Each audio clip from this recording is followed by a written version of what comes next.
I'm most sensitive when I'm literally trying to create something. Yeah. But that's how we got here. Like I said, we've had to create under. That is insane. It wasn't recording? Huh? Bro, what the fuck? Oh my god. What? What? Bro, that is the first time. Oh my god. 5 episodes that I've ever done that. But at least we got this audio. This is recording audio. I think we record audio. I don't know. I have no clue.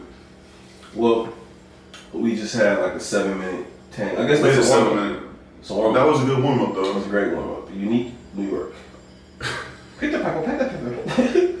It's a war outside. It's a war outside. It's a war outside. And everybody acting like they don't see it. It's a war outside. Don't no one believe.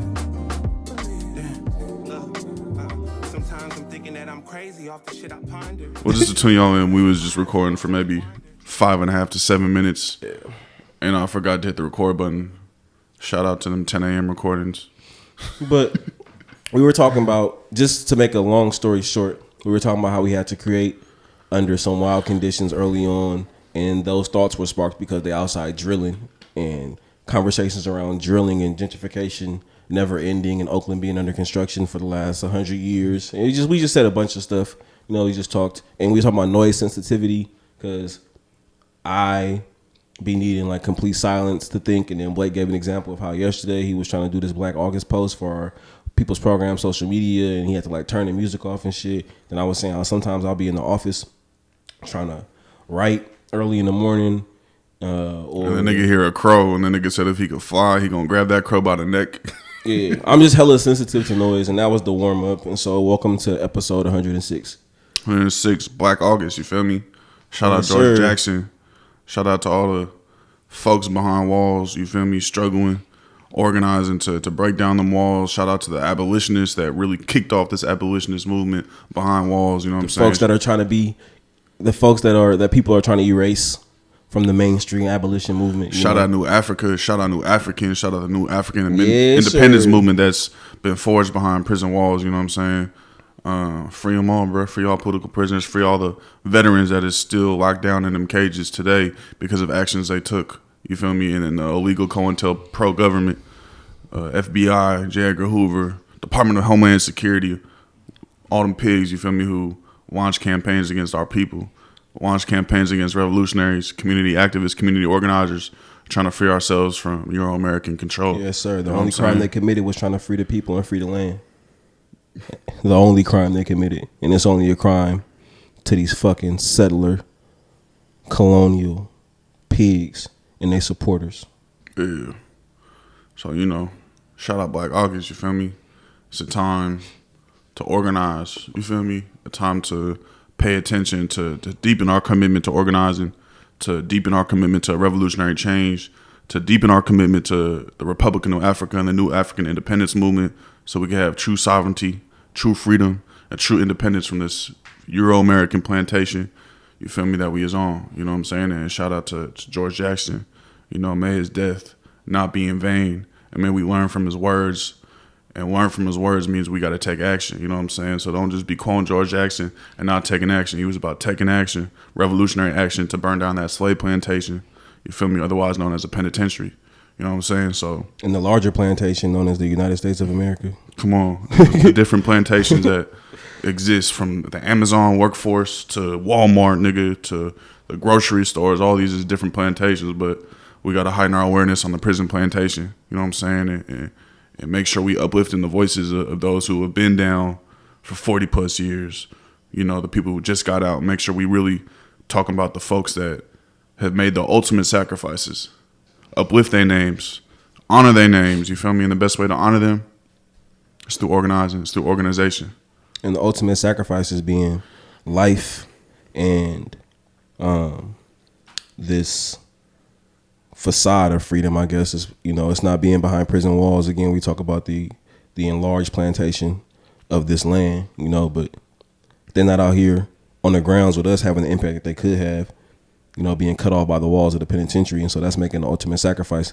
And I think before we even dive into it, we can ask listeners, folks that's on Patreon or shit, even if this is gonna be on YouTube. And it's gonna exist anywhere you can get your podcast. So right now, you feel me? Drop a comment, man. Yeah, but you should drop a comment saying what Black August means to you and what you finna do for Black August. You know what I'm saying? Also, I'm gonna suggest everyone posting their Black August reading list, which I think is important. But how you gonna deepen your organizing? If you ain't organizing, how you gonna get involved in some type of organizing? You know what I mean? Let me be clear. Actually, a certain type of organizing that works to free the land. You know what I'm saying? A certain type of organizing that works to decolonize and liberate the people. How you going, and if you can't organize, how you going to deepen your commitment to support the people who was doing the work to support the people, to free the people? You know what I'm saying? I think we got to add the books. Of course, you got to read to free your mind. You got to educate yourself to free your mind, but it can't stop there. It got to be some type of action. So what action is you finna take? You know what I'm saying? When you talk about books, we got something right here for the people. We are on Liberators. The ideological text of our organization, people's programs. Jalil Muntakim. Shout out Jalil. We got Soledad Brother, which we both is reading right now. We both read Blood in My Eye a couple times. It's your first time reading Soledad? Yeah. I think it's my first time as well. You got to put Blood in My Eye on your shit too. Oh, for sure. Yeah. On Black August, from what I've seen, right, they encourage to read books by like political prisoners and prisoners of war, right? That's like what they encourage. Okay, so yeah, we have Jalil Muntakim. We have we are on Liberators. We got Soledad Brother, George Jackson. We got Revolutionary Suicide by Huey P. Newton, and then we got. I would still recommend Free the Land. I know that's not what they talk about, the purpose of Black August, but just PP's in the Black Power Afterlives as well. Boom, Black Power Afterlives. You can read that. Got some political prisoner text in there, and then you got, Assata Shakur's autobiography. I don't know what else we got up in here. We got shit, but that's stuff that we can recommend for right now. Oh, yeah, for sure. These books that for sure have changed my life, and I think, B, you mentioned the point of not just reading, right, but taking in these ideologies, and for many of these texts, they're like real life guidebooks. Taking them in and letting them lead to actions that have material change for the people. If we talk about Assata Shakur and the impact that has had on, I think us fleshing out our political education program, right? Because she mentioned one of her critiques of the Panthers was that people who were leading the work, there was, she felt like leadership didn't have enough of an understanding of the international shit that they was pushing. They should have been doing a little bit more reading. And so we took that and developed our own political education program and cadre for core team. Using We Are On Liberators as a guidebook and following on theories as well to build cadres out into study groups that lead to action. You think about, and I think even about talking about studying and political education, it's like, yes, it's to organize for collective liberation. But I think one thing, both of us have been talking about is like, the need for your own personal transformation that nobody can do but yourself. Mm-hmm. Like you got to transform yourself, your mind, your spirit, how you thinking, you know what I'm saying? So that collective action can take place. You feel me? Yeah. And so these books that we have read have all led to material programs, shit that you could think of. Revolutionary Suicide led to, people's programs being started. I think about the impact that We Are On Liberators has had on our organization over the last 6 months, in terms of us really starting to think about what it looks like to build out membership, what it looks like to really have a commitment to the politics and ideologies, to deeper our understanding of them. And so that's what the commitment to nation building. Yeah, I mean, shit, this is We Are On Liberators is what shifted to us having that real free the people, free the land mentality, and shifted to identifying as new Africans. It's life changing text, man, and we gotta read these with that intention of changing our lives and not just changing the way we think, but the way we act. So Black August, that's right. Really, what they want us to hone in on, right? It's not just the studying, not just the fasting. It's really learning and letting it lead to some real organizing, because that's them folks that was behind walls that's now free. That's those folks that's still behind walls. That's what they doing, real organizing work. So, what are some of the things you doing for Black August? Bro, I was just telling you this yesterday, right? So Black August, I'm damn near ashamed, right? because on some for real shit, like I'm damn near ashamed because it's something that I've known about, you know, but I haven't really took the time to like really dive into it. You know, I think you sent one article to you sent one article and I read that, and then I read another article that I think Kamal posted. And I'm just like, damn, I knew the spirit of it and how I was aiming to honor, you know, George Jackson, Jonathan Jackson, and two folks that I can't remember the exact names, but two of the folks who were with James McClain, William Christmas, Uchel McGee, right? Like honoring they revolutionary actions. But then I started the Marin Courthouse Rebellion. Yeah, and then so I started reading what's the words? Free Rochelle. Yeah, freedom for sure. What I guess like the guidelines. I want to say guidelines. I'm kind of having a hard time finding my words, but like the acts that they do to like honor folks, right? Like the black armband, the fasting, the cutting back on entertainment, the no drugs, alcohol, no drugs. And so you asked me what I'm doing. Reading a shit ton. I'm reading Soledad Brother. About to finish. I'm on like the last 5 pages of Free the Land, just because of course we like studying that, right? I'm trying to figure out what else I'm reading. I'm probably gonna reread Blood in My Eye, and then fasting. My boy fasting, bro. I'm proud of you, bro. Man. I remember, fasting during Ramadan. Like, I don't think I can ever do that shit. Now to see you, this shit just came at a perfect time. A few months bro. later, like, nigga fasting, bro. That shit, man, bro. Because I asked for Soledad Brother for my birthday, not even realizing like what was about to, that was coming on, and then divine timing, man. And so I met Michaela at the warehouse the other day, and she gave it to me, and this was like the 31st or some shit, and so I started reading it. You feel me? Like the day before August 1st, and I'm just feeling like not really how we live. Time just keep going, days just run together. So I didn't really realize time it was don't even August. make sense. You know what I'm saying? And so it just felt like divine timing. And me and you had just took Shahada, right? Is how I pronounce it. You had just took Shahada. So me and you was having all these conversations around like stepping in deeper into our practices and taking our organizing steps further and taking the life what New Africans refer to like lifestyle politics, taking that further and immersing ourselves into like these complete transformations.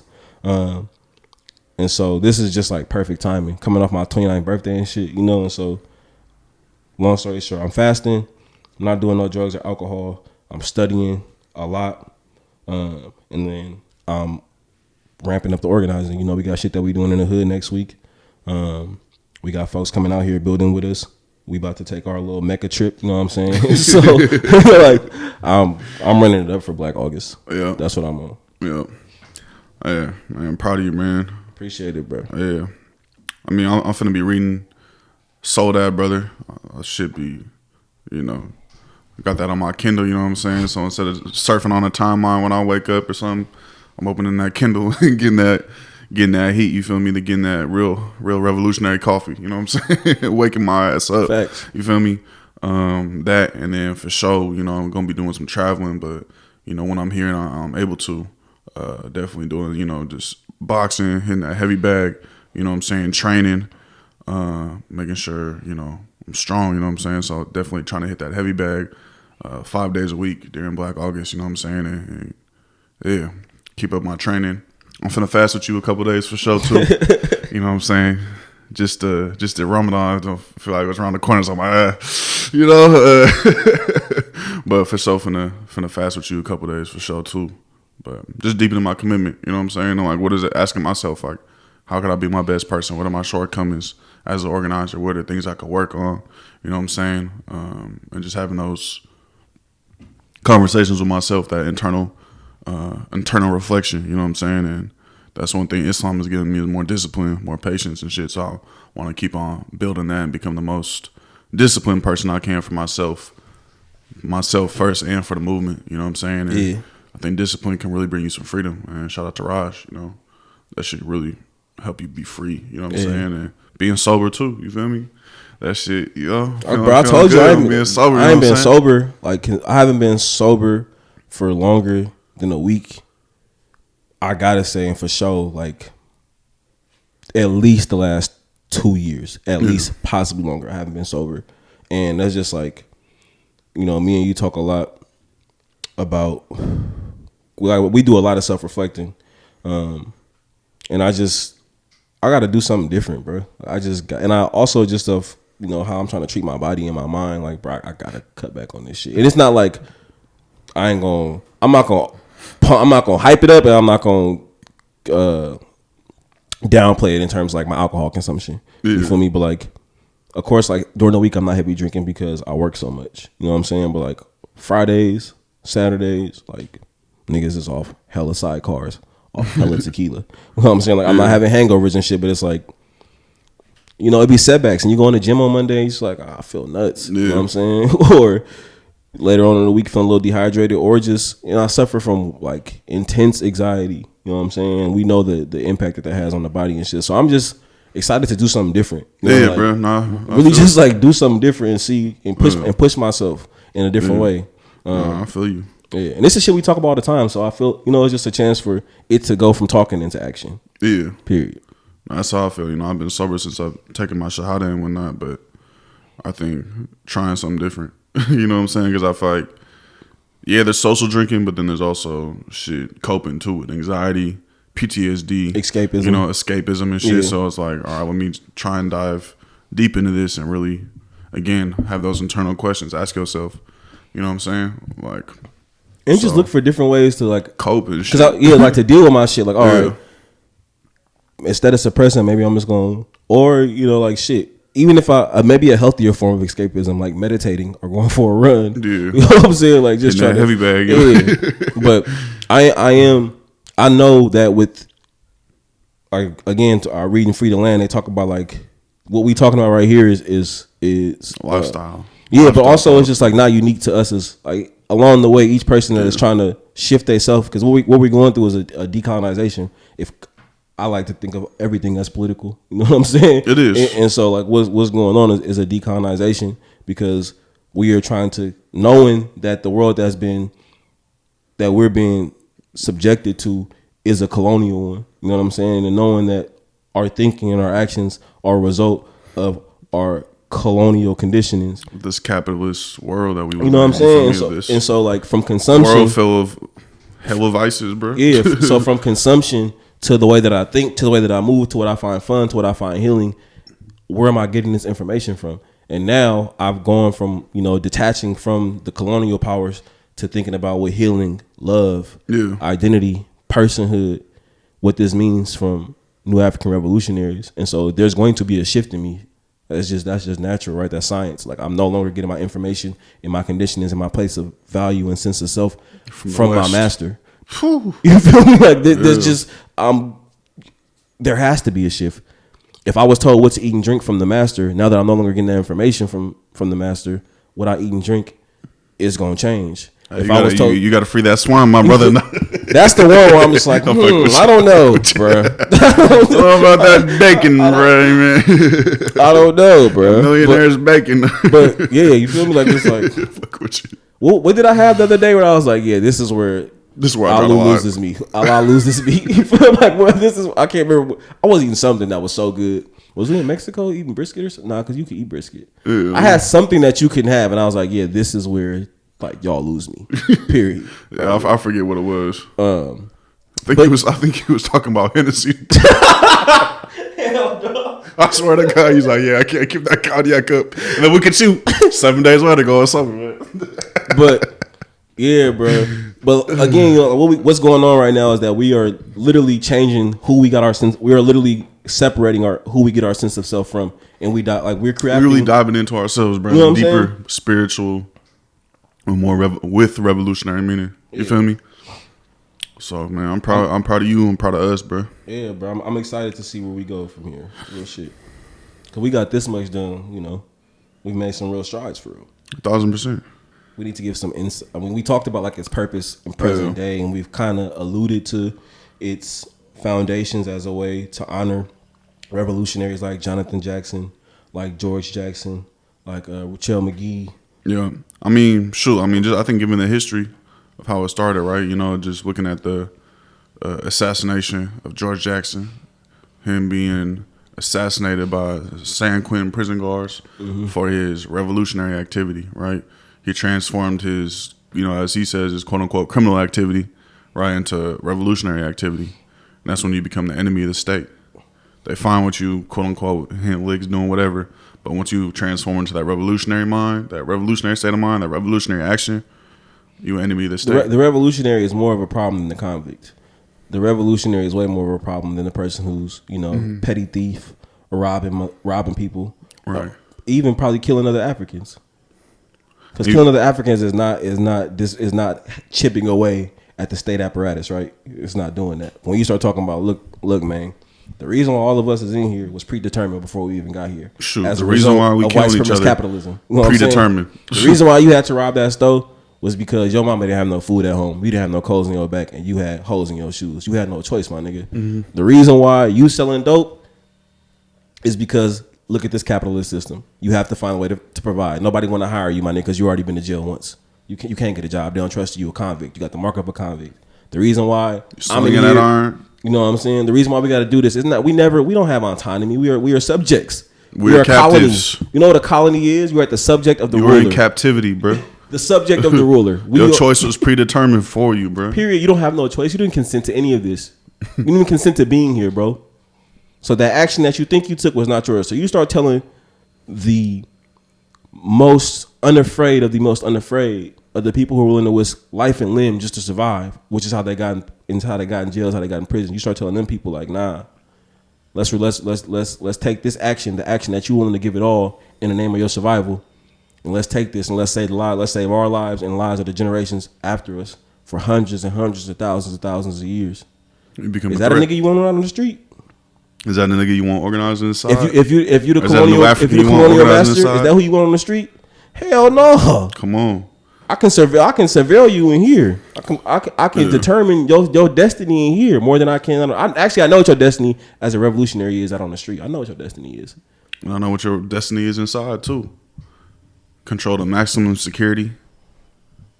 Soledad and San Quentin, some of the most brutal penitentiaries. With racist COs setting you up, giving shanks to the white inmates, giving shanks to the Mexican inmates, giving shanks to the black inmates sometimes just so y'all can start some shit with the white folks.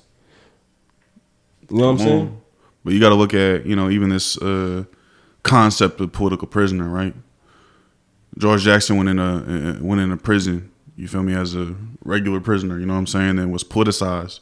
He said prisons where he found Che, where he found Mao, where he found Lenin, you know what I'm saying, became politicized and then became a political prisoner because of his actions. You know what I'm saying, that he was partaking in behind bars, you know what I'm saying? He was sentenced for 1 year to life for a crime he did not commit, for a crime where he's like, I got to take a deal because of this racist ass system, thinking that, he would go to county, you feel me, be out soon, and then he got 1 to L. Ended up doing years and years and years and years in the penitentiary for $75 of quote unquote $70 of quote unquote stolen goods that he didn't even do, that he had to cop a plea deal to. You feel me? Because he knew that going to trial was going to be hard for him because he already had priors and costly. And it's wild because, man, long live George Jackson, bro. I'm not sure if this is as it stands today, but I know at the time where it was his 10th year in prison, he had served the longest sentence for someone who had been sentenced to one to life, 10 years. And it was solely because of his politicization in the mind and then his organizing that he was doing in prison. Period. That was the sole reason that kept him there. And the impact that he was having behind the Black Panther Party outside. That man was behind walls impacting what was going on the streets. Impacting the minds of the of the vanguard folks who were on the street. The leaders of the revolution. You got Huey P. Newton saying that we should all strive to be like George Jackson. Being named the field general behind prison walls, bro. Behind prison walls. Getting a high ranking. You a high ranking officer in the Black Panther Party because of the contributions you have made to the movement for Black liberation, for the new African independence. Behind bars. So imagine what you want to do when you come home. Brutal concentration camps in California. From the warden to the district attorney to the grand jury to the governor to the mayor to the president, the House of Senate, they all knew who George Jackson was and what would happen. So he to the regular beat pig. They all knew. Man, George Jackson really exemplifies what how to organize, bro, from behind bars, bro, to being politicized, to taking action. You know what I'm saying? To leading people. Like, I don't think people understand fully like what the significance of his life is, bro. Like, on some real shit. Like, the amount of things he was able to accomplish behind bars, bro. The way he was able to organize behind bars. The way he was able to get, you feel me, the rest of black inmates, you feel me, unified. Those is achievements that will lead to revolution, that will lead to the freeing of all Africans from this plantation called a penitentiary, bro. And we gotta honor his comrades, you know what I'm saying? The folks who followed his leadership and took his action, because it's not just one person, you know what I'm saying? And you feel me, the people who put him on game. It was his roommate, W.L. Nolan, I think. W.L. Nolan. He was the boxer that was in there with him, right? Yeah, I'm pretty sure he introduced him to, like... Yeah, you know what I'm saying? It's like the people... I mean, me and you been talking this week. We've been talking a lot, as y'all can see. We've been talking a lot about this week about our teachers and shit, right? Like the people who stay patient. You got to have... For minds to develop, you got to have willing teachers and willing students, right? And so there were people who were willing... And Nolan was assassinated, too. Yeah. By San Quentin prison guards. During a fight. During a race-driven riot, right? That had people had known it was gonna happen because it was this in Soledad or was this in San Quentin? I'm not. At one of the prisons, the new yard was being built, right? A new yard was being built, and they knew that the moment they let the folks the folks that were locked up onto the yard, that it was finna go down. And so, you know, Nolan was in W.L. Nolan. He kicked it off, fired on somebody, a cracker. Fired on him, and that's how it started going down. And it was a ex imperialist military man, fucking from on top of his posts, above all the folks that was in the melee. Feel me? He shot Nolan. Then I want to say he shot him right through the heart. Then he shot two other black men and supposedly one white person. It was only the three folks that were killed and during that fight were, you know, the three black folks. And so it's I don't want to call them prisoners. We like I don't know what to say. Africans in captivity. They were Africans in captivity, nigga, period. You know what I'm saying? Those were the folks who were killed. And so, yeah, and it's, if Nolan is the person who's teaching George and he has that type of influence. He's a championship boxer. You know what I'm saying? That was, again, we talk about things being political. Everything is a political. Everything is political, bro. From that guard in that tower, from that guard being in fucking wars to know who his race is, bro. Them being clan-like and them giving shanks to other whites. You feel me? They know exactly what the hell they is doing. But our point, you know what I'm saying? Yeah. And they assassinated him on purpose because they knew the assassination. Period. That's what they knew exactly who he was. They knew exactly what he was doing, and they knew who he was teaching, and the impact that it was having on the yard. You feel me? That it was having behind the bars. You know what I'm saying? Like, and that's what I like about so many of the articles that you have shared. There's one you and we're gonna link to them in on the our YouTube Patreon. Comments and on our Patreon. Patreon.com/hellablackpod. What I fuck with the articles is that, you know, so much in mainstream media, because that's what they like to do. They like to like that's a part of neoliberalism and co-optation, right? Is to make one person seem like if you can craft one person, that means the movement lives and dies with them. And what I like about these articles that you have shared with me and the articles that I've been able to find, I think Kamal posted some shit. Is that it names the other folks who this is supposed to honor. You know what I'm saying? The W.L. Nolans, the Jonathan Jacksons, right? The Ruchell McGee's. Like, it names like this, like these. Yes, we have folks who are leaders. Leaders are necessary, period, point. But I believe in leadership. I follow leadership. I believe in that shit wholeheartedly. You know what I'm saying? I also understand the importance of comrades, of camaraderie. Students. You know what I'm saying? Like, and so OGs, bro. Think about our OGs, bro. Yeah, and so I fuck with the articles. Yeah, the articles have been like naming the other folks because it's a disservice, bro. Yeah, it's a disservice to act like a revolutionary is made out of a vacuum. You feel me? It just who teaches happens. him? Like somebody taught him. Who gives him the vessel to put his idea to give their ideas through? You don't come to any of these ideas by yourself. And if you're acting like you come to these ideas by yourself, you was lying. And I'm going to assume you're probably trying to get a bag out of it. Persons don't free people, people free people. Period. Hello? Quote quote that.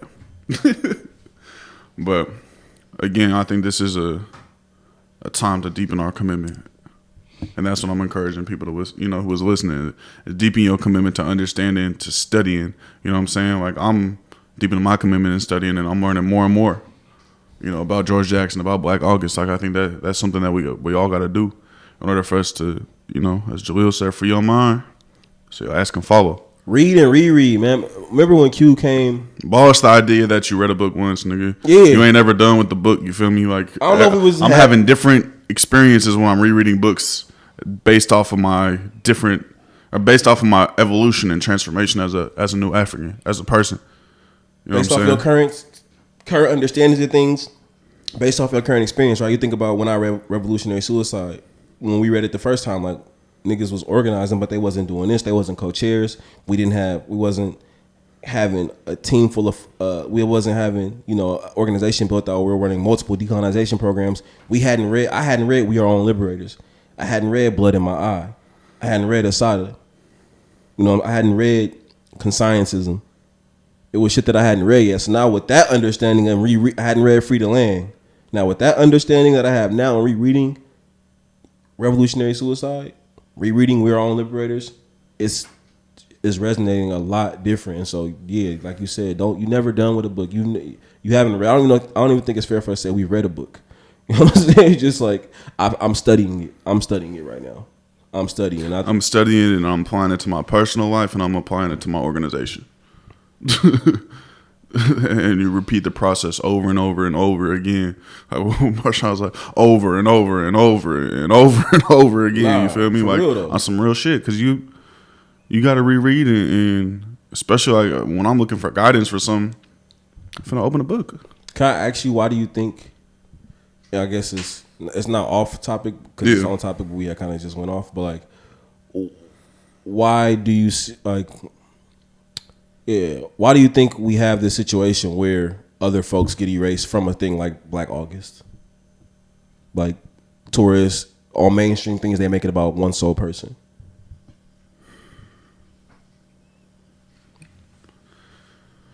I mean, I think the government does a good, the government of trying to construct. They fear the Black Messiah, but they also purposely, the government and the media has tried to construct. They find value in it. Find value in like, oh, there's this only one person. There's this one sole person. You know what I mean? Versus the thousands of people that have done the work. You know what I mean? So I think that's part of it, is just using one person. And it's propaganda, because what is the one person that they usually use? Is someone who has been brutally beaten, tortured, and ultimately usually assassinated. Is the government usually likes to hang on to. I think there also isn't journalists who tell the truth enough, or people who really study these movements. You know what I'm saying? Like if you just do a baseline understanding, first is George Jackson. Now you're gonna dive into that, as opposed to like So it's like, also look at they never want to tell the full true story. You know what I'm saying? It's always the people who usually tell the aspect of it. You know what I'm saying? Like we'll get like the articles we was reading is from like very independent websites. Small websites. So it's like, if we ain't pushing that, you know what I'm saying, that there's a reason why the people is misdirected. But that, and again, is colonial education. You know what I'm saying? And it relates to like the idea of like, why you think you read a book once and you're done. You know what I'm saying? You go through first grade, you're done. Second grade, you're done. You read this book, oh, you're done. You check it off. Nah, learning is always a process. You know what I mean? Yeah. So that's some of my thinking, is that they like to highlight one person. The government love highlighting MLK, like they ain't kill him. You know what I'm saying? They love Malcolm. You know what I'm saying? To show even how we're seeing the mainstream co-optation of the Black Panther Party. I will represent it one way without talking about the BLA. Or Beyonce will do a Super Bowl performance and not say nothing about the Black Panthers who were still incarcerated. Shit, think how we talk about how folks talk about abolition. Like I think about my introduction to abolition over not actually like my real trying to like really dive into it, right? Like all I hear is Angela Davis. There's a reason for that. That's all I hear. Not to knock, you feel me? Whatever contributions she has made to abolition. Free Rochelle. Free him. 1,000%. I ain't gonna knock what, but I'm just saying, like when I start reading Free the Land, I'm like, wait, hold on, who was doing what behind bars? I read Blood. I would read Soul of That Brother, Blood in My Eye. I'm like, wait, hold on. There's like, a purposeful. People talk about that. Bro, there's a purposeful ways that they erase our intellectuals behind bars, because what happens when there's the quote unquote organic intellectual, whatever you want to call it, right? The intellectual that rises from the streets or rises from the prisons. You know what I'm saying? Versus I forget what the other word is, but like a more bourgeois intellectual who rises from the academy. You know what I'm saying? That gives the validity for the colonial institution. So of course the person with a PhD is going to be seen as this more legitimate authority because of colonialism, because of settler colonialism, and how we're indoctrinated to think. And how you're indoctrinated to view the convict. You feel me? The prisoner. As immoral, as unworthy, as less than, as evil, as violent. Come on, bro. I'm reading George Jackson, and he talking about he talking about when he stole his dad's car. You feel me? And he ran that into a barbershop. He said, ain't none of the Africans wanted to call the police on me. Calling an outsider to settle something that could be handled amongst ourselves. You feel me? That was abolition in a nutshell in the community. Right then and there, in that moment. Restorative justice, transformative justice. All this shit. You know what I'm saying? Before the words was even used, bro. I legit was opening up my Kindle because I wrote a note on that shit. I'm like, bro, that was RJTJ right there. His dad was like, all right, man, I'm finna fix this shit up with what I got, you know what I'm saying? But the barbers knew the condition that George was in, the condition his father was in, the same condition. And so why we gonna call an outside agitator to come in, a pig to come in, and to remove someone from society and just to not solve the problem in the first place? And it's why if we think about abolition as the goal to abolish all prisons. Who was those calls coming from, bro? Abolition to abolish the colonial apparatus. Who is a more prime example than a person behind walls organizing Africans in captivity? Who is a better person than the person behind walls pumping the ideology into the vanguards on the street to organize themselves to decolonize the world? Who is a better person to represent abolition than those people? But we gotta run with the people who got their PhDs. We have an abolition PhD complex happening right now, where we see these conferences, PhDs, and these ivory tower academics. Which, don't get me wrong, there is room for academics. There is room for them to contribute to the movement in a principled way. But you can't erase them. But you can't erase. The problem is when you erase the George Jacksons. You can't erase the Jalils. You can't erase, you feel me, the names that we don't know who was overthrowing fucking slave ships, you feel me, that were moving plantations that was taking our people from Africa to here. We can't erase that. That was abolition in practice when them niggas was taking over them shits. Can't erase the niggas in Santa Rita jail right now who doing some shit to make sure the niggas around them is safe in their pod. Come on, bro. You can't erase that. That's abolitionism in action, bro. You feel me? So it's always important to and that's what Black August is. And again, is uplifting the people behind bars and deepening our commitment as people who is outside. You feel me? We ain't in the Angolas. We ain't in the Sullivans. We ain't in the Rikers. You feel me? We ain't in the Ritas. You know what I'm saying? We is outside. So how do we support prison movements? You know what I'm saying? How do we support political prisoners? How are we uplifting the theories that they use, bro? Come on, bro. This is the perfect time for you to talk about the tribunal. In terms of supporting prison movements and shit, for sure. I mean, gotta tap in for sure to the tribunal. I'm gonna post something on our Patreon, post something in the YouTube as well. You know what I'm saying? But the tribunal is one thing that we gotta look at, that is charging genocide again, relifting that charge up of genocide of what's happening to political prisoners in the United States of America, because political prisoners is not recognized in this country. In this country at all, right? So it's important that we raise the issue of political prisoners, right? And when we focus on political prisoners, the rights of political prisoners, all prisoners get those rights. You know what I'm saying? So bringing that into the international arena, and that's some shit that we got. That's something that we have to support. You know what I'm saying? So especially someone running around calling themselves an abolitionist, bro. Go to the Spirit of Mandela. You feel me? .org. And endorse it, you know what I'm saying? Give your funds so people can make it to the tribunal. And we gotta look at who's behind this, right? Look at the people who want this to happen. It's the Jalil Muntakims, it's the jihads, you know what I'm saying? It's the real veterans of the Black Panther Party of the BLA, right? Who's carrying this on to charge genocide? Not the ones who go on and speak at colleges for $5,000, $10,000, $50,000. Not the ones that's popping up at protests for photo ops and stuff. This is the real work. You feel me? Of changing the conditions. Because when we look at the legalities of it, you know what I'm saying? If we could at least get them to recognize that there's political prisoners in the United States, like that will do tremendous. It'll have tremendous impact. And that's what people like Jalil have said. You know what I'm saying? That's what political prisoners have said. So let's listen and follow leadership. So there's also going to be a panel on August 18th. So save the date for that. August 18th. You know what I'm saying? Black August 18th, 5 p.m. Pacific time. We're going to post it. But yeah, make sure you tap in with Spirit of Mandela and support the coalition, that is working to bring the issues of genocide against our people, the issues of political prisoners to, international arena, to international stage, bro. That's working to decolonize and abolish the state apparatus, free them all. Yeah, and we're going to have another episode where we interview, someone working with them more closely, to talk more about the tribunal and its significance. So, stay tuned to that. You feel me? I also want to talk about another point that you made earlier and that we've been trying to drive home throughout the pod around the importance of organizing. And first, I'm going to share a tweet from Kamal, and then I want to ask you a question around organizing, right? So Kamal said, Black August 2021. If you are not in prison, and even if you are, Black August is about more than honoring, commemorating our political prisoners and freedom fighters, or fasting and studying. It's about organizing for our collective liberation. So if we talk about the need for folks not to get caught up in the fasting and the not drinking and the studying, the next step is organizing, right? Yeah. Like taking actual action. And so I guess like on the baseline, like what are like some simple actions you think people should be taking in terms of like what should that organizing look like? Serve the people.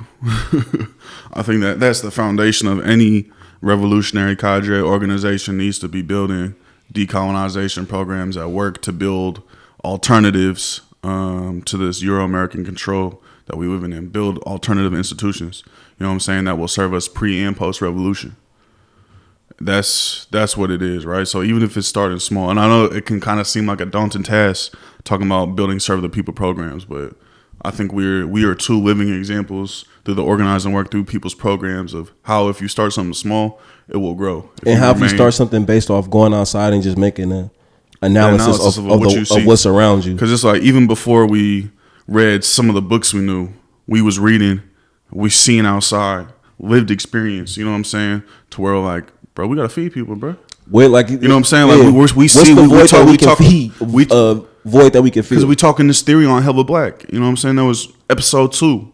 We talking this theory on Hella Black, but what is we doing to actually be a part of the solution? You feel me? And that so was we talking Black August and honoring these revolutionaries. What are we doing to actually honor them in action? Not just reading their shit. Not just reading. Not just tweeting about them. Not just writing papers about them. You feel me? I've done all those things. I've written about them. I've tweeted about them. So at some point, you were purposefully not following the tradition of Black August, because I know some of y'all are extremely smart. You've read all the readings. You've read George Jackson. You've read Blood of My Eye. You've read Soledad, brother. So the next step is to take action. And that's what George would tell you to do, because he says it himself in the book. You know what I'm saying? So that can start small, and it takes time. But if you feed 10 people once a week, you fed 10 people once a week, that's the start of the decolonization program. You know what I'm saying? You outside of your community telling people what you was doing, telling your friends, make an IG post, hey, I need 10 people, 10 followers to come with me, and we gonna feed people. Then okay, identify what the next need is in the program. You know what I'm saying? Like if you feed houseless people now, you understand that the lumpen proletariat also needs more resources that might be housed. All right, then start a grocery program. If you realize a bunch of youth are being arrested, new African youth are being arrested at protests, 17-year-old kids, 18-year-olds, 19-year-olds, all right, then there might be a need for a bail program. Are you seeing people outside with wounds, cuts, while you serving people, you feel me, food at a houseless program? Then you like, shoot, we need a street medicine program. We need a health program. See a nigga that don't got no jacket on. I need to go in my fucking closet and give him mine. You see a person walking around with no shoes in the heart of West Oakland where there's needles, glass. You gonna find a way to use your connections to get 500 shoes to the people. I'll tell you like this: before we ever had a connection to Puma, we was giving shit on our own closet. That's how it started, bro.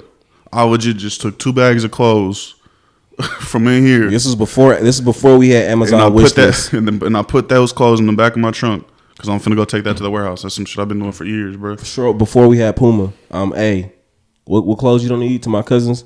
What shoes you don't need to my niggas? You had your cousins pulling up, dropping it off while we outside of Northgate. Feel me? Giving people clothes, bro. You know what I'm saying? That is intercommunalism in work. That is decolonization at work. And these programs, you can't tell me you can't do that. You can't. I refuse. You can't tell me if you can't make the small sacrifice. I know you're not ready for the ultimate one. So I think it's really about simplifying this work, bro. It ain't that. It's difficult. It's challenging. It's gonna test every part about you. If you don't, you know what I'm saying? Like it will. Yeah. But if you committed to something bigger than yourself, if you committed to what George Jackson is saying, what Assata Shakur is saying in these texts that you was reading, that you know like the back of your hand, that you can quote inside out, that you can write papers on, that you can tell people they wrong on inside out. I know you at the baseline level can go feed somebody. I know at the baseline level you can empty out your closet, them clothes that you ain't worn in years, wash them motherfuckers and go distribute them. Set up a table and go distribute them. I know. And that is the process of nation building for the new African independence movement. This is not a reformist type of charity. This is political action in progress that has a political objective to show people and to give people examples that, again, we are our own liberators. We don't need no white man. We don't need no European to come in our community and give us fucking shit. We can solve this shit ourselves, bro. Sankara said, I don't want aid. I want tractors. So we could do for ourselves and liberate our own people as revolutionary nationalists. You know what I'm saying? So that's what I challenge people to do. Even if you start with 2 people, bro. There's times where this shit was hot as hell in the summer. Delency would hit me or I'd hit him. Hey, bro, let's go get water. Let's go serve water. And we just go serve water to people because we knew that heat exhaustion was happening. It's possible, bro. And I know people, come up with all these types of excuses, but someday, bro, it ain't an excuse. You just lying to yourself. Man, you just lying to yourself because I seen the sacrifices that you made. I've seen the sacrifices that our people have made, that our elders have made, that our ancestors have made for us to be where we are today. You know what I'm saying?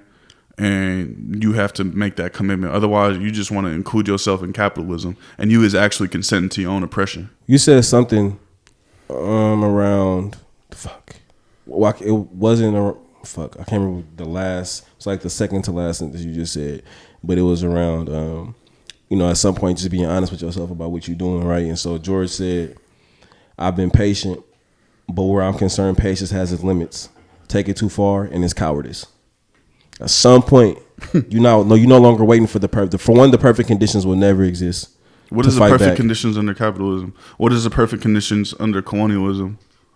And so, at some point, you have to admit to yourself that you aren't reading this information to shift your ideologies and therefore shift your actions. You're reading it so you can write journal articles, so you can get published, so you can get citations, so you can be seen as a thought leader but not an action leader. That's what you're doing. Ooh. Oh my God! Wait, I gotta read another quote because you talked about being a thought leader, right? And not taking no action. There's multiple parts of this. Hey, read it all, bro. We got the time today. He says this is a big part of the battle: waiting for the correct moment and then having the courage and wit to move when the time is right. He also mentions, what was the point that you just made? Why am I this fast with my ass? I'm like, bro, I was just sitting here like a couple minutes ago. I'm so hungry, dude. But what was the? So we talked about waiting for the perfect time. The perfect time won't exist under capitalism, under colonialism. Then you talked about like being a thought leader, right? And I think what so many of these thought leaders do is they talk, and have some type of cognitive dissonance going on to where some type of detachment from the real world reality where they're able to lie to themselves and tell themselves that the talking is just enough because when the time is right, the person who was getting this information from them, they'll take the right action. And so George says, you know, you seem to just ignore the matter or pretend it doesn't exist, hoping maybe others with more time or brains or perhaps more to lose will work something out. And that's what you do when all you do is talk. But a lot of people act like that on Twitter. They want to like, why haven't the street gangs taken out George Zimmerman? You know what I mean? They always be saying shit like that. Why don't you do it yourself? You know what I'm saying? Like, it is not enough for us to simply write how to hand out meals. Period. It is not enough. If you ain't never done it, how you finna write about it? That's my issues. A lot of these academics, they be acting like drones in the black community. They just want to write about it, but they ain't never want to take part in it. You know, but we also have to ask ourselves, why are people moving this way? Why is there like a class of black folks moving that way? You know what I'm saying? It's a part of the colonial indoctrination process to do this. This is nothing but liberalism. And that's what we got to identify it as, because you've been indoctrinated for years. You go from going to a 4-year university, then you just applied for a master's program. Then you went from your master's program straight to a PhD program. Then you went from your PhD program to either a fellowship program or to assistant professor. So you spent your whole time in these European institutions, and you thinking and acting like a European. You just got a black face on you. And you might present yourself as pushing this radical shit, but in action, you're being a liberal. You know what I'm saying? So we got to look at how these colonial institutions indoctrinate the fucking whatever class you want to call them, the professors and whatnot, versus, you know, professors who actually take the time to be in the field and build with the people and help people move towards material change. You know what I'm saying? And help bring resources to the people, because it has been done and it can be done. But I think that's how we have to be able to identify things. But there is room for it. 1,000%. We need black academics. We need black economists to help move the new African Liberation Front, you know, new African independence movement, right? We need those skills. That's a fact. What time we at? 51. Ooh, okay, perfect. But I do have, we had one last piece on our actual outline, and then I don't know if you have content, but I have content for extended. All right, and so through all this shit, we've been sprinkling in what what folks like George Jackson and Jonathan Jackson mean to us. But I think I think we should just take a couple minutes, like really hone in on what they mean. Again, we talked about not reducing it to two people, but as we talk, we keep referring to Soledad Brother and Blood in My Eye, and these are Jonathan Jackson, the man child, the man child, the older brother of George Jackson, you know, as he would say, who inspired it, and you know, we have Jonathan Jackson who inspired the writings, and we have George Jackson who actually wrote them. So I think, you know, we could take, to end out the episode, we could take some time to speak on what they mean to us. You want to kick it off? It's all you, brother. Well, I think about Jonathan Jackson. I wish I had the quote. Is it in Blood in My Eye or is it in Soledad Brother? Because I can go grab Blood in My Eye real quick, where he talks about like who he dedicates it to, like the man child who is the communist revolutionary. I think it's Blood in My Eye. All right, I'm about to go grab it. Pretty sure it's Blood in My Eye. We pulling out all the books today on hellablack. Hey, you know what?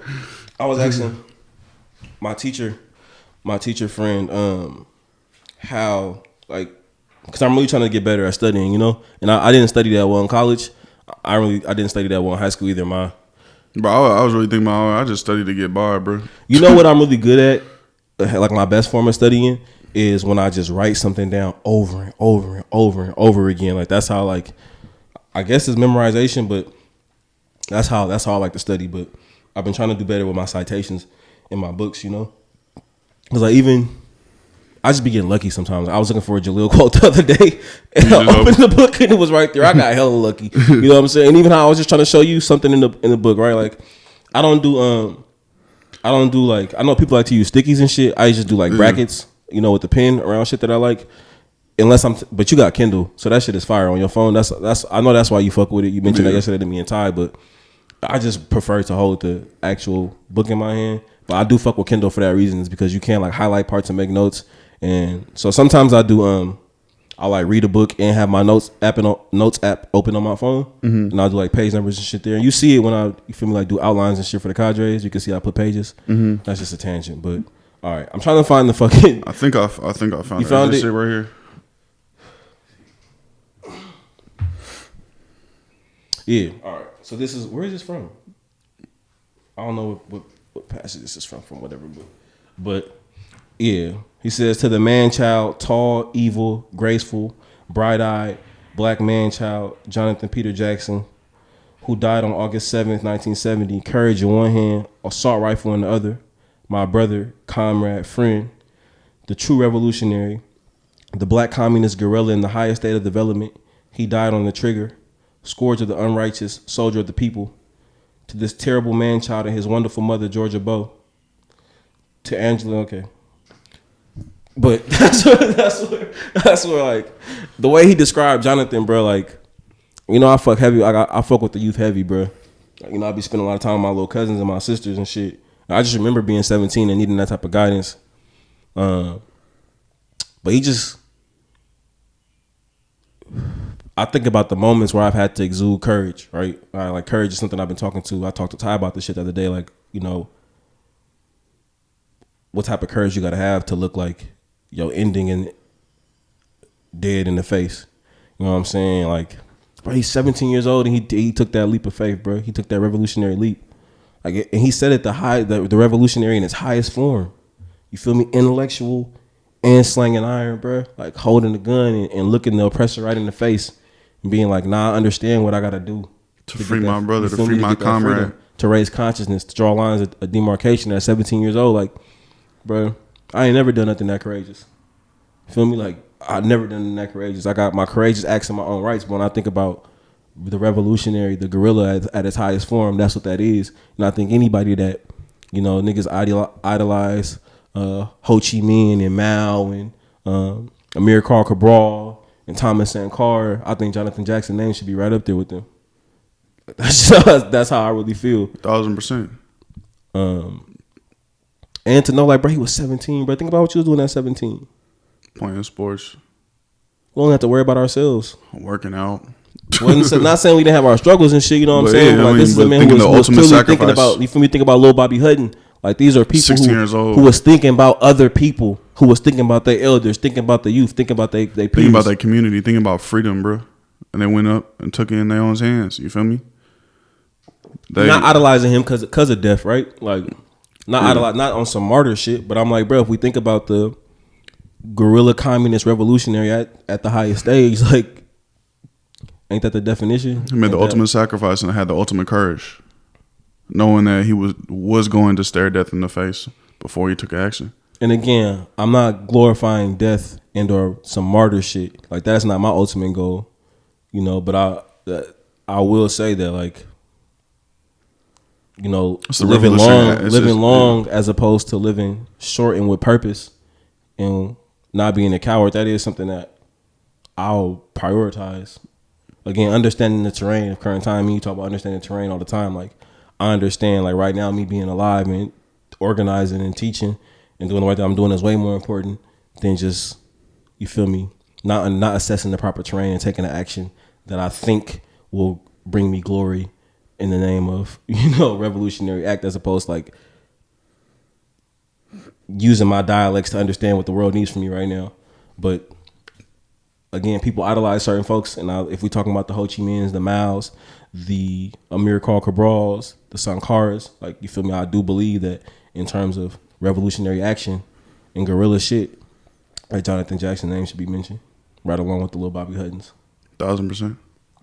And you want to speak on John? Yeah, I mean, I think I can just speak on both of them. Yeah. More so, I feel like just what, you know, George definitely exemplifies to me is, despite the worst, most terrorist acts that have been acted upon him, from being in solitary to being in the most horrendous conditions possible, that he still trained himself, his mind, to the best of his ability to be a revolutionary. And I can't think of anything more exemplary than that. You feel me? Being in the shoe, being in solitary for all that time, to organizing other people in prison from the shoe. You know what I'm saying? To always being ready, you know what I mean? To having that revolutionary action, bro. Like, he taught all of himself in the worst conditions, bro. The worst conditions possible. So for me complaining about having to study with a crow outside. You know what I'm saying, bro? Like, he was able to master his mind and master his thoughts and take action and train and, you know what I'm saying, like, stop knife attacks to, like, bro, think about the level of training and the level of forward thinking that he took behind bars to every moment. He was like, all right, I know what I got to do in this moment, so I'm prepared and steps ahead. That's why he was an exemplary fighter. You know what I'm saying? So I think about that level of internal commitment, not only to yourself, but to your people. And it shows that, bruh, like you said, mouth, say, you feel me, Che, you feel me, all that. He won all that from behind bars. So what's our excuse for people out here? If you can take that courage from the shoe, from San Quentin, from Soledad, you know what I'm saying? The most infamous solitary places in the California penal system.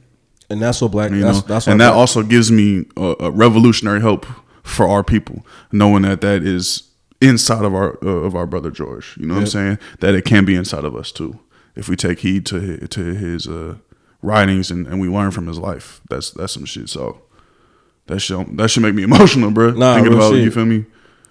And that's why, like, I think about everything that's been happening over the last, like, you know, month, bro. Like I said, like, yo, Shahada, us having these conversations around lifestyle politics, us having these conversations around, like, you know, we talk about the power of language. Like, me and you saying, like, bro, we can't be claiming New Africa. We can't be claiming these words. We can't be claiming these ideologies, and we not, you know, fully. And I understand processes. I don't think that we should go from one way to another way overnight.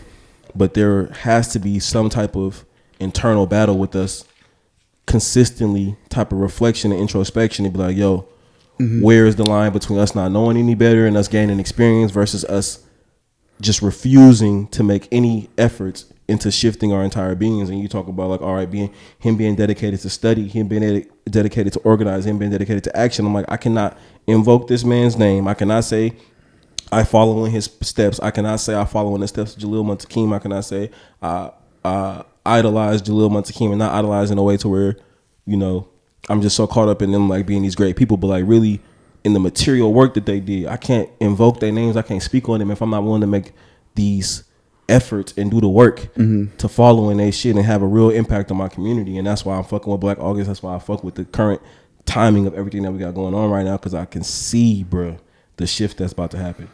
Hey, one thing, you know, during, like, my Shahada ceremony, you know, there's this process of, like, you know, people, like, giving you names that they think you should take on. You know what I'm saying? As, you know, if you decide to change your name or not. And I'm trying not to pronounce his name wrong, but Mahmoud Abdul Rauf, you know, the basketball player, he was in there, and he was saying one thing, you know, with your changing your name and shit. He said one way to look at it is also think about who you want to become, or maybe the instances in your life where you need to, like, improve yourself. You know what I'm saying? Like, think about, like, all right, choosing a name where every day you remind yourself, like, all right, this is the person who I want to be. You know what I'm saying? Like, just, like, it made me think about shit like that. Like, all right, how do we grow? We have this end goal, so how do we move towards that and take that step and take that process, knowing that, you feel me, just because I took a shot, I don't mean I'm the perfect person the next day. We talk about ups and downs. You know what I'm saying? It's like life is really that marathon. You know what I'm saying? And, like, how do you make those daily choices to move towards? But it's that goal? Intention right but there. But it's saying that intention. So, you know, every time I say on it, but say my whatever name I choose, like, all right, this is my goal, who I want to live up to be. You know what I'm saying?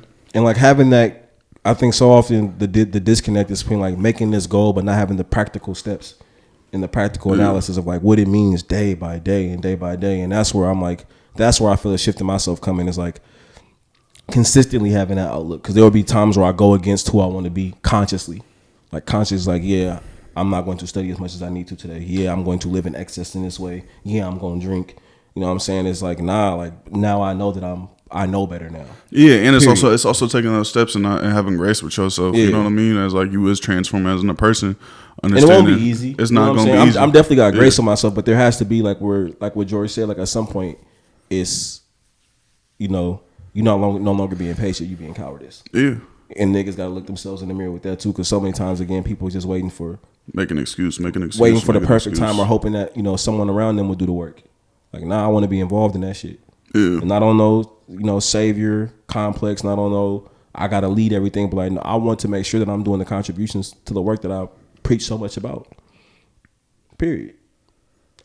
That's just what has to happen. A lot of people benefit from taking that next step. Yeah. Might be you. Hella Black, episode 106. If you want to see this next part, you need to become a patron. You should become a patron regardless, because we kicking gotta real keep shit, this real bro. shit alive though, bro. I'm so real, tired bro. of seeing these mass podcasts with these podcasts with these mass corporation backings, and like, they're not authentic like this. They don't really care. They look at y'all as consumers. I don't look at you as consumer. For me, like, we have real intention behind this shit. We look at this as like curriculum. We look at this as not only curriculum, we look at this as also in real time experience for me to learn from people and have authentic conversations and to build. When we look at this as nation building, you know what I'm saying? And so we trying to pay our producer more money. We trying to get a third camera so we can have, a different little setup. We need it. And if you just come on, support niggas. Y'all support sucker shit every day. Every day you wake up, you should probably support some sucker shit. I don't mean to bash, but I know people like being bashed. But for real, man, fuck with us. So support Hella Black, bro, on some real shit. Like, we studying, we trying, we organizing, bro. And most of these podcasts, even these podcasts on the quote unquote black left, whatever that means, is they organizing? Or are they just talking rhetoric? You know what I'm saying? Is they building survival? Are they building decolonization programs? Or is their organization process like signing up for Netflix and it's an online organization with nothing on the ground? You know what I'm saying? I want to pronounce. But tap in, Patreon. Yeah.